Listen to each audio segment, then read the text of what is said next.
systems versus goals, brutally delivered to remind me just how many mistakes I sometimes make in Atomic Habits. Humans tend to be very goal oriented. And, sometimes that makes sense, right? For like our survival, you need essentially like the goal of finding food and water in order to motivate yourself to actually go get that and to survive. But in modern society and just in daily life, we often kind of take that to the extreme. So before I criticize or point out the flaws in goals, I should say, like, I think goals are useful. It's not that they don't serve a purpose or are entirely useless. Like, one of the things that having goals does is it provides clarity. It shows you what direction to focus on or where to direct your attention. Goals can also act as like a filtering mechanism. So it's much easier to say no to something when you know what your goal or your purpose is, right? Otherwise, like, different opportunities come your way during life and you're like, yeah, okay, I'll try that. But if you know what your goal is and that opportunity doesn't relate to that, then you can much more easily say no. So those are some of the things that goals do well.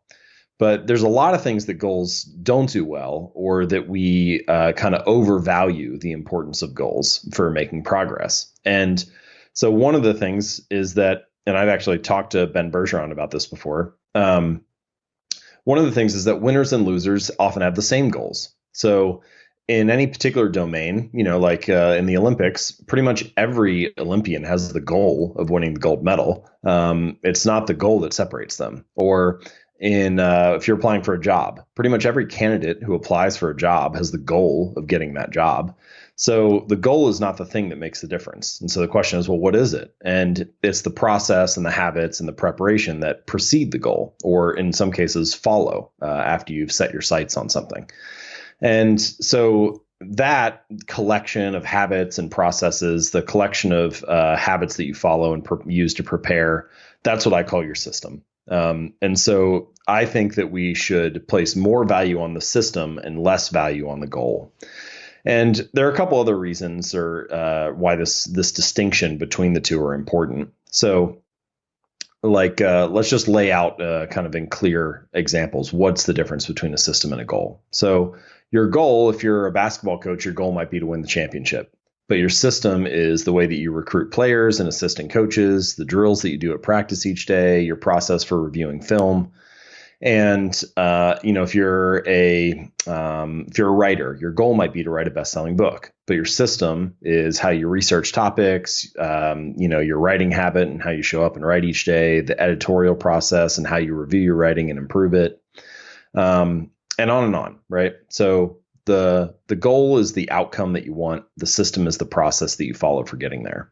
And goals can be helpful for clarity, but systems are good for actually making progress. And so when you want to actually move forward, you need to shift your attention. You kind of need to, like, metaphorically put the goal on the shelf and then pour all of your energy into building a better system. The other interesting thing is if you think about this in a long-term standpoint. So true long-term thinking is really goalless thinking, because if you achieve a goal, it only changes your life for the moment, right? Like, you could set a goal to, like, let's say your bedroom is messy and you set a goal to clean your room. Well, you could get motivated for a few hours and clean your room, and you do have a clean room for now.